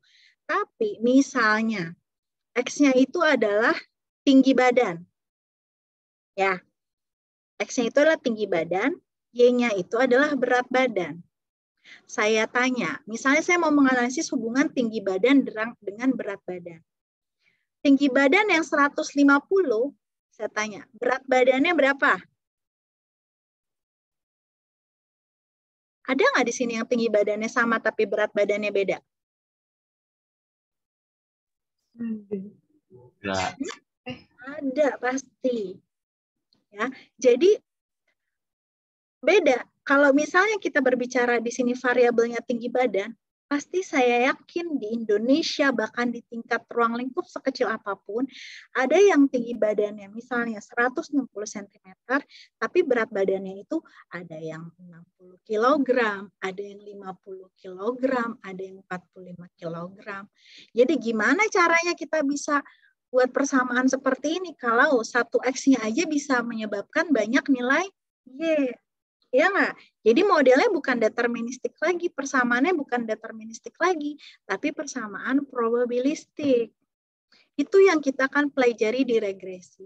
Atau misalnya ya, X-nya itu adalah usia. Oke, yaitu adalah misalnya ketahanan tubuh dalam berolahraga. Sekarang kita berbicara usia berapa misalnya? 40 tahun. Ya, 40 tahun. Apakah seluruh masyarakat atau orang yang usianya 40 tahun itu ketahanannya dalam berolahraganya itu sama? Enggak ya. Ada yang 40 tahun tuh masih semangat. Teman-teman atlet sepak bola itu banyak yang masih usianya 40 tahun loh. Tapi dia masih main di lapangan 90 menit. Ada loh orang yang udah 40 tahun masih mau main tenis gitu ya. Ada yang 40 tahun udah rebahan gitu ya, di rumah aja misalnya gitu ya. Gak mau banyak gerak. Artinya apa? Untuk satu usia, dia ketahanannya beda-beda. Bisa nggak dibuat satu persamaan seperti ini? Deterministik seperti ini? Nggak bisa. Nggak bisa. Ya, nggak bisa. Sehingga disinilah kita belajar regresi. Karena apa? Ternyata satu X ini bisa mendapatkan ragam atau Y yang beragam. Ya, sehingga nanti bentuk persamaannya adalah seperti ini. Jadi kita akan mencoba membuat suatu persamaan ya yang bisa menangkap keragaman si Y ini berdasarkan variabel X, teman-teman. Inilah yang disebut persamaan regresi. Y sama dengan B0 ditambah B1 dikalikan dengan X. Ya, jadi ketika kita berbicara persamaan regresi, nanti kita bisa memprediksi berdasarkan nilai X tertentu, berapakah nilai Y-nya. Nah, sekarang jadi kita bisa menjawab, kalau umurnya 40 tahun, berarti kira-kira ketahanannya berapa ya? Nah, dari persamaan regresinya ini, nanti kita bisa dapatkan nilai Y topinya. Jadi, yang satu X bisa dapatkan satu Y di sini, teman-teman. Karena menggunakan persamaan regresi, seperti itu. Bagaimana prosesnya mencapai persamaan regresi ini? Teman-teman, sebetulnya ini adalah persamaan garis biasa, iya nggak? Kalian pernah mengenal Y sama dengan MX plus B? Ya. Ya. M itu gradien ya, betul ya? Betul. Iya, Bu. Betul. Jadi sebetulnya regresi ini persamaan garis linier. Sehingga regresi juga sebetulnya menjelaskan hubungan yang sifatnya linier. Ya, jadi korelasi tadi di atas adalah korelasi linier, regresi juga di sini menangkap hubungan hubungan linier antara variabel X atau variabel bebas dengan variabel Y. Bagaimana cara memperolehnya? Berarti kita harus cari dulu masing-masing ya, nilai B0 dan nilai B1. Ya, secara statistik ya, untuk mendapatkan B0 dan B1, ini kita sudah dapatkan rumusnya. Tetapi sebetulnya prosesnya cukup panjang, teman-teman, untuk memperoleh B1 rumusnya seperti ini dan B0 seperti ini. Ya, itu cukup panjang. Ada yang namanya proses pendugaan parameter. Artinya apa? Oh, kalau pendugaan parameter, berarti sebetulnya B0 dan B1 kecil di sini itu statistik, dong, Bu? Iya, betul. Ini disebut persamaan regresi sampel, teman-teman. Makanya Y-nya di sini ada tanda apa ini? Seperti tanda topi gitu ya, disebutnya Y topi, teman-teman. Y hat, Y topi. B0 ditambah B1 kecil dikalikan dengan X. Nanti kita lihat persamaan populasinya seperti apa. Jadi untuk dapat B0, ini rumusnya. Seperti rumus apa tadi? Mirip korelasi ya. Tetapi di sini hanya diambil sisi kirinya saja dan akarnya dihilangkan. B0-nya ya ini cukup lebih panjang. Ya, cukup lebih panjang. Ini rumusnya. Sigma Y dikali sigma X kuadrat dan seterusnya. Jadi yang dikatakan B0 tadi itu adalah intercept namanya. Sedangkan B1 itu adalah slope. Nanti kita coba lihat contohnya ya. Interpretasi B0 dan B1 ini seperti apa. Oke, jadi kalau B1-nya udah dapat, B0-nya udah dapat, tinggal substitusikan ke sini. Berarti dia persamaannya kita peroleh. Jadi ya topi sama dengan B0 berapa, ditambah B1-nya nanti berapa, dikalikan dengan X. Seperti itu. Ya. Nah, ini dia. Jadi sebetulnya seperti korelasi tadi. Berarti regresi juga ketika kita ingin menyatakan bahwa oh ternyata usia itu mempengaruhi ketahanan tubuh misalnya ya. Kita analisisnya pertama berdasarkan data sampel. Tapi untuk menyimpulkan bahwa memang di populasi itu bahwa si usia itu mempengaruhi ketahanan tubuh harus pengujian hipotesis. Kalau pengujian hipotesis nanti, berarti kita mengujinya parameter. Inilah parameternya. Jadi B0 itu parameternya adalah beta 0, teman-teman. B1 kecil itu adalah beta 1. Sehingga parameter populasinya seperti ini persamaannya. Y tanpa ada topi gitu ya, sama dengan beta 0 dan beta 1. Ini adalah persamaan dari sampelnya. Seperti itu. Kalian mungkin akan sulit kalau belum melihat grafiknya, nanti saya sampaikan. Nah, ada cara lain ya, ada cara lain kalau kalian mau mencari B0 dan B1 menggunakan rumus ini. Kalau mau memanfaatkan nilai korelasi, ya kalian berarti di sini bisa menghitung B1 saja. B1 itu adalah korelasi dikali simpangan baku milik si Y dibagi simpangan bakunya si variabel X. Dapat B1. B0-nya ya tinggal cari rata-rata dari Y, dikurangi B1 yang tadi sudah diperoleh, dikalikan dengan X bar. Seperti lebih ringkas begitu ya. Tapi teman-teman perlu mencari dulu simpangan baku dari Y dan juga bagi X. Dan rata-rata dari masing-masing variabel. Terserah, kalau kalian merasa bahwa pengerjaan menggunakan rumus yang pertama ini lebih mudah, silakan. Kalau mau pakai rumus yang ini juga, silakan. Seperti itu. Misalnya ya, kita coba pakai data yang pizza tadi. Pizza dan Subway. Ya, di sini X-nya apa nih? Coba kita samakan. Oh, oke. X-nya itu adalah harga pizza ya. Jadi yang tadi sudah kita kerjakan sudah sesuai X-nya ya, pizza, Y-nya itu adalah si harga Subway. Misalnya kita ingin mengetahui ya hubungan antara X dan Y ini, teman-teman. Nah, biasanya langkah pertama dalam regresi untuk melihat hubungannya itu adalah dengan membuat scatter plot tadi. Udah mulai agak ngehang nih. Saya pindahkan dulu sheet-nya, saya copy. Masih ingatkah kalian membuat scatter plot di Excel pakai menu apa? Yuk. Chart. Chart. Oke. Ya, di blok datanya. Insert. Chart. Nah.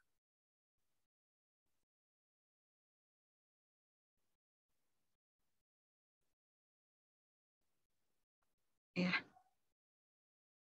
Ini kira-kira ada hubungan linear nggak nih kalau dari ini? Ada. Gambar scatter plotnya ada ya. Jadi kalau kalian buat garis linearnya nih, ini polanya udah linear banget. Kalau mau tambahkan di sini, di add chart element, trend line, linear. Nah, oke. Saya kasih tahu dulu hasil akhirnya, nanti kita coba manualnya. Ya, di Excel di sini kita bisa tampilkan persamaan regresinya.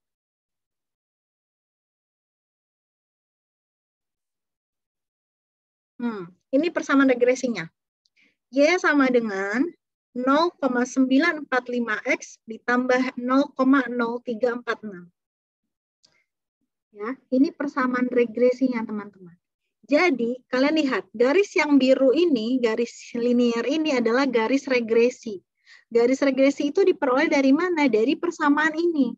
Jadi, kalian substitusikan X-nya. Di sini 0,15 dikali 0,945 ditambah 0,0346, dapatkan titiknya.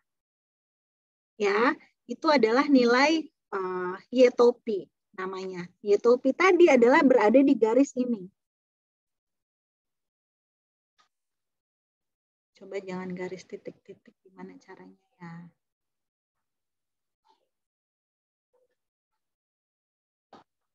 Nah, garis regresinya ya. Jadi, garis regresi ini harus sebisa mungkin dekat dengan nilai-nilai yang sebenarnya. Yang warna biru ini, teman-teman, yang buletan ini, yang bentuknya warna bulat, ini adalah data yang sebenarnya, data X dan Y yang sebenarnya. Sedangkan garis regresi ini adalah ya garis yang mencoba menduga hubungan antara X dan Y. Jadi yang titik-titik ada di garis ini adalah nilai dugaan Y-nya atau nilai Y berdasarkan persamaan regresi. Nah, ini dikatakan baik kenapa? Karena jarak antara nilai yang sebenarnya ya dengan nilai dugaan yang berdasarkan garis regresi itu sangat kecil selisihnya. Kalian lihat bahwa nilai yang sebenarnya ini itu jarak terhadap garis regresinya ini minim begitu errornya ya. Ada yang mungkin kalau di realitanya ini garis regresinya di sini begitu ya. Tetapi data realnya misalnya ada yang di sini di atas atau jauh begitu ya, ada. Ya, nah itulah kenapa persamaan regresi itu ketika diperoleh nanti harus persamaan yang terbaik yang bisa menangkap keragaman yang ada di sini. Jadi jarak titik-titik asli ini ke garis regresi ketika dia semakin dekat atau tepat di garis itu, maka itu semakin baik. Ya. Kita lihat dulu persamaannya. Y sama dengan 0,95X plus 0,0346. Jadi B0-nya itu adalah 0,0346. Apa itu B0? B0 itu adalah nilai Y ketika X-nya sama dengan 0. Ya. B0 itu adalah nilai Y ketika X-nya sama dengan 0. Kalian lihat di sini, ketika X-nya sama dengan 0, kan Y-nya sama dengan 0,0346 ya.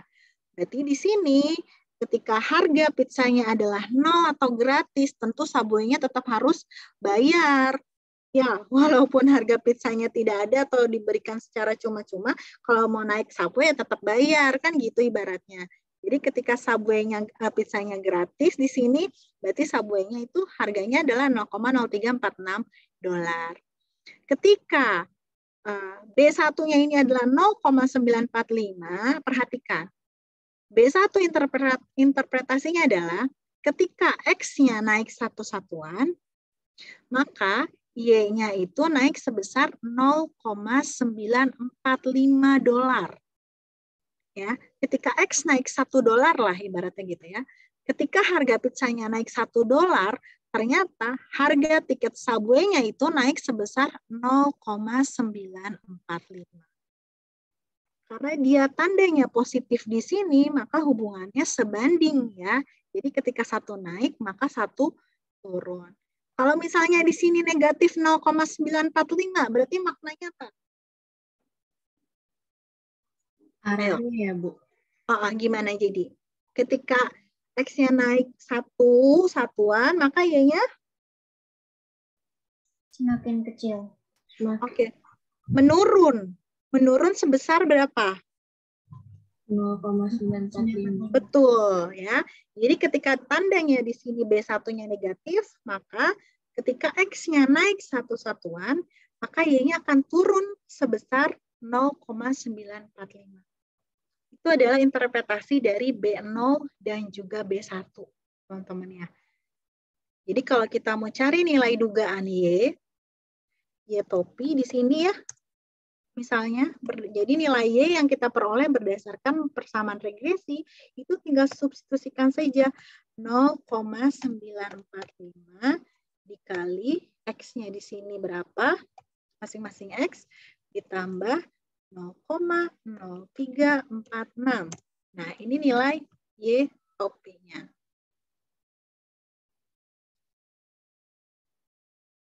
Jadi, teman-teman, nilai aslinya yang ini ya. Aslinya 0,15, tapi kalau persamaan regresi nilainya adalah 0,18 ya. Ini nilai aslinya 0,35, kalau pakai persamaan regresi dia 0,37. Ya. Semakin dekat jaraknya itu semakin baik berarti regresi yang kita buat garisnya. Gitu. Ya. Jadi kalau mau dibuat perbandingan misalnya. Ya. Tuh, nilainya atau garisnya sangat dekat ya.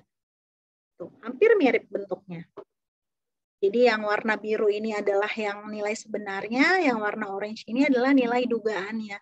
Model regresi harus semirip mungkin meng-capture gitu ya. Tadi menangkap keragaman Y yang sebenarnya.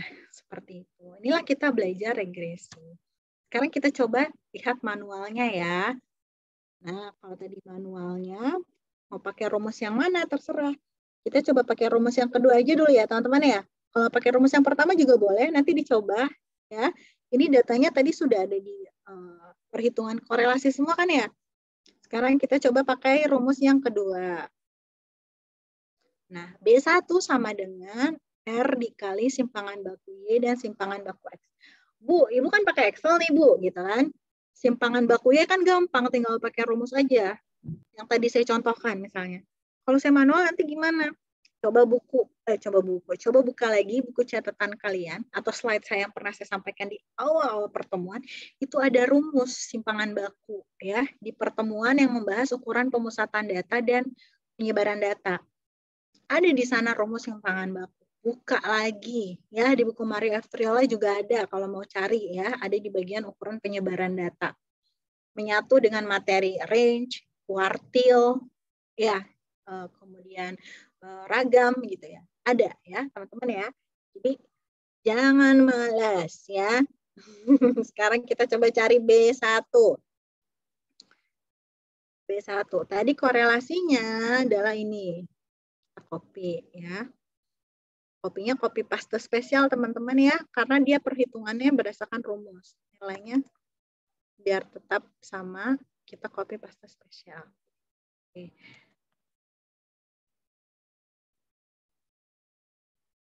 Kita cari simpangan baku. SB di sini ya. Simpangan baku dari X itu adalah rumusnya sama dengan STDEV sampel. Dari si X. Oke.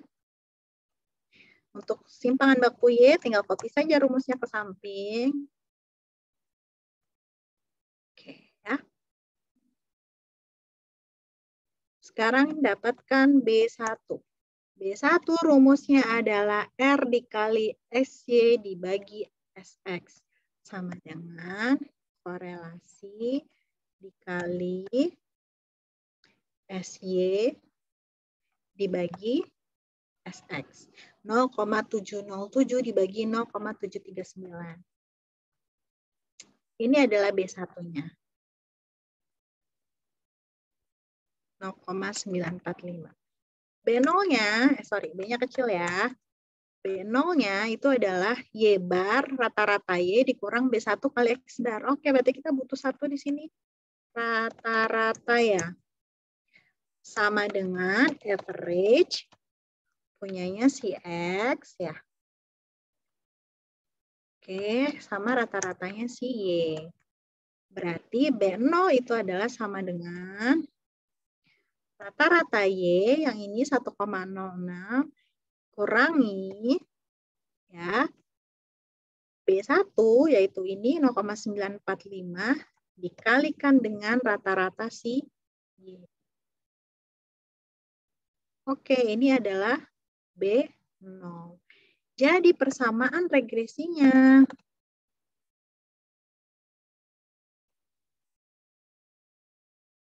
ya Y topi sama dengan B0 yaitu 0,035 ditambah 0,945X. Sama ya dengan yang ada di Excel. 0,0346. Beda. Di pembulatan aja. Ya, ini satu angka tambah di belakang koma sama tuh ya. 0,0346. Ya. Biasanya pertanyaannya begini. Kalau sudah dibuat persamaan regresi, coba dugalah nilai. Misalnya di sini Y-nya apa tadi? Harga tiket ya. Coba tentukan harga tiket jika harga pizzanya itu adalah berapa dolar, teman-teman. Gitu ya. Misalnya, tentukan nilai harga Subway kalau nilai atau harga pizzanya itu adalah 1,3. Berarti tinggal substitusikan di sini ketika X-nya sama dengan 1,3 ya, maka di sini ya topinya adalah 0,035 gitu kan. 0,035 ditambah 0,945 dikalikan dengan si 1,3. Ini nilainya. Jadi ketika X-nya adalah 1,3 dolar, ketika harga pizzanya itu adalah 1,3 dolar, maka harga si Subway-nya itu adalah harga Subway-nya adalah 1,264, teman-teman. Seperti itu. Bisa dipahami? Bisa, Ibu. Bisa ya? Mudah ya? Jadi ini hanya perkara kalian menghitungnya saja, harus teliti, teman-teman ya. Nanti bisa digunakan rumus yang pertama ataupun rumus yang kedua. Nah, kita sampai sini dulu. Ya, jadi bagian pengujian hipotesisnya nanti saja di pertemuan selanjutnya. Karena nanti kita akan menguji apakah memang benar bahwa si harga pizza ini mempengaruhi si harga Subway. Ya, nanti itu ada prosesnya lagi lanjutannya. Seperti yang tadi kita kerjakan untuk korelasi. Jadi misalnya nih kita udah coba analisis ya, kita bikin persamaan regresi. Ya udah nih, udah dapet persamaan regresinya, udah aja kalian misalnya kalian penjual pizzanya gitu ya, yang satu penjual pizza, yang satu penjual tiketnya, terus kayak kong kali kong gitu. Ayo harganya berapa tentuin misalnya. Langsung terapin di lapangan persamaan regresi ini untuk menghitung keuntungan misalnya. Itu tidak boleh.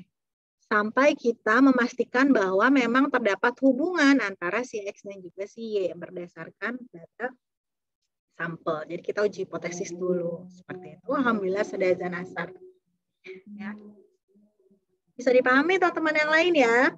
Ada pertanyaan dulu? Silakan untuk regresi.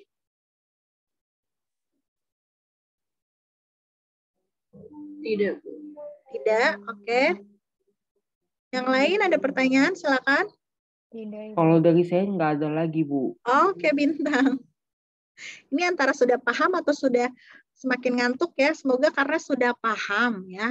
Karena sudah memahami. Yang penting pusing, adalah Bu. apa? Sudah pusing. Sudah pusing. Kalau kalian nanti belajar mata kuliah pilihan analisis regresi, kalian akan menyadari sebetulnya ini Bisa jadi satu metode yang kalian gunakan pada saat penelitian akhir nanti. Menarik sekali bagaimana kalian melihat hubungan antara dua variabel. Kalian bisa aja nanti menentukan kemampuan matematis siswa apakah benar dipengaruhi oleh apa misalnya ya, variabel X-nya, bisa macam-macam. Nah, kita sekarang belajarnya X-nya hanya ada satu nih. Karena X-nya hanya ada satu, maka disebutnya adalah regresi linear sederhana, teman-teman. Analisis regresi linear sederhana, karena X-nya hanya ada satu.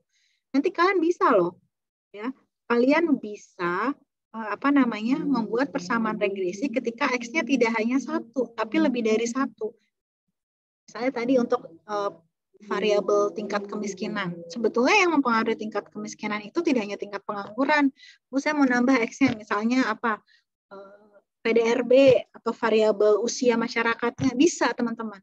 Nah, ketika X-nya lebih besar dari satu, banyaknya, maka disebut persamaan atau analisis regresi linear multiple atau analisis regresi linear berganda.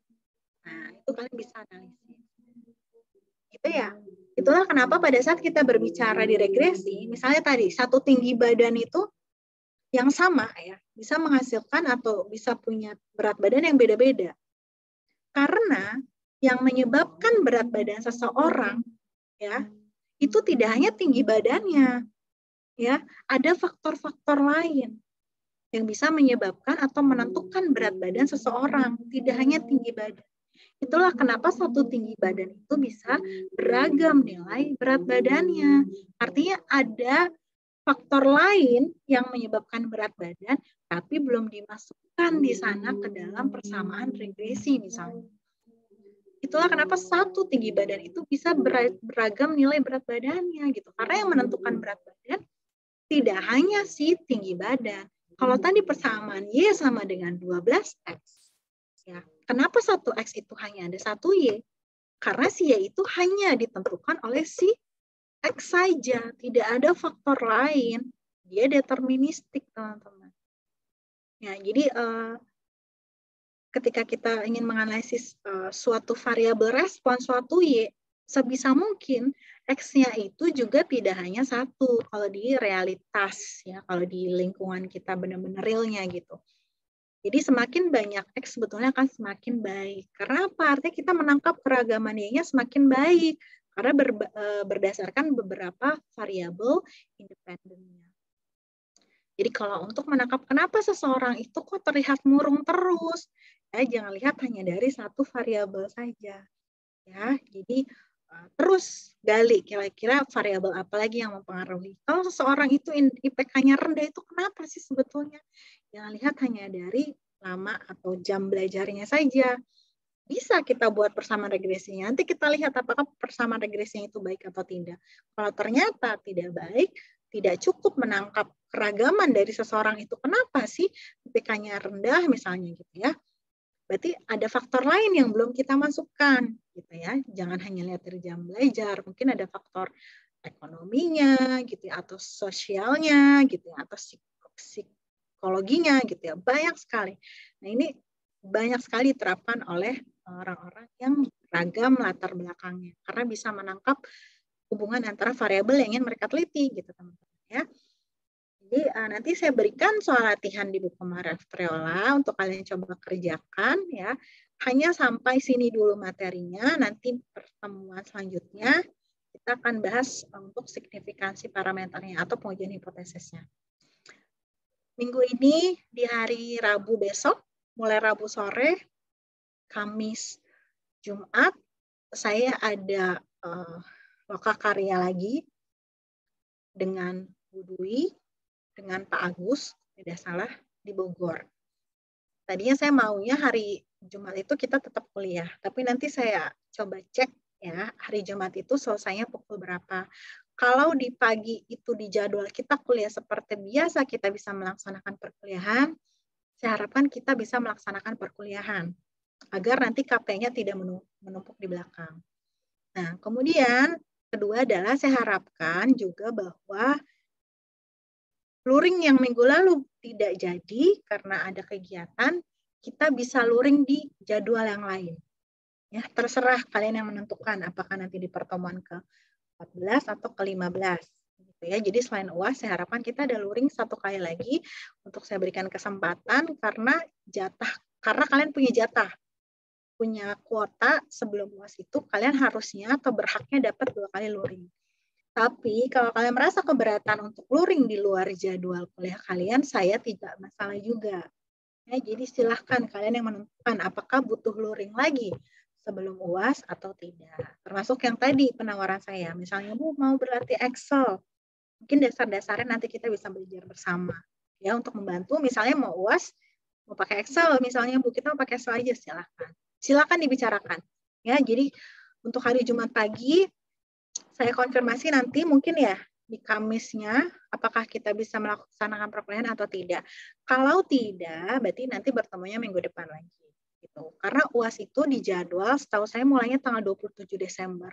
Jadi kalaupun tidak ada KP di minggu yang sama, masih memungkinkan bagi kita gitu ya untuk melaksanakan perkuliahan di minggu selanjutnya. Jadi masih aman ya teman-teman nih. Sekarang kan kita tanggal 29. Ini pertemuan 13 kan. Pertemuan 14 itu tanggal 6. Tanggal 6, 15, tanggal 13, 16 sudah UAS. UAS tuh di sini. Jadi masih ada 1 minggu di sini. 1 minggu kosong. Ya. Jadi menurut saya masih aman sebetulnya kalau misalnya minggu ini tidak ada perkuliahan. Jadi selain hari ini ya.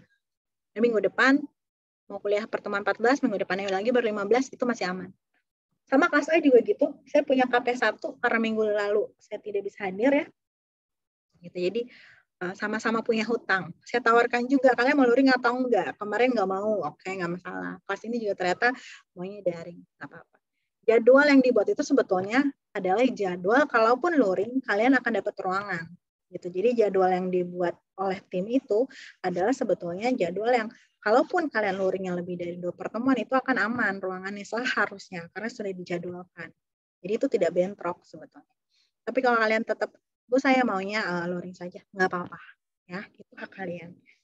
Saya hanya menawarkan gitu. Kalau tetap mau daring terus sampai sebelum UAS juga nggak masalah. Silakan nanti dibicarakan Devina ya, teman-teman. Oke, itu aja yang mungkin bisa saya sampaikan. Ya, cukup lama kita Vikon. Terima kasih banyak atas kehadirannya. Semoga apa yang kita pelajari bisa bermanfaat bagi kalian ya. Terima kasih sudah tetap semangat walaupun kuliahnya di pukul rawan tidur siang ya. Selamat beraktivitas kembali. Wassalamualaikum warahmatullahi wabarakatuh. Selamat sore, teman-teman. Waalaikumsalam warahmatullahi wabarakatuh. Terima kasih banyak Bu Waalaikumsalam. atas Terima kasih, Bu. ilmunya. Terima kasih, Bu. Terima kasih, Bu.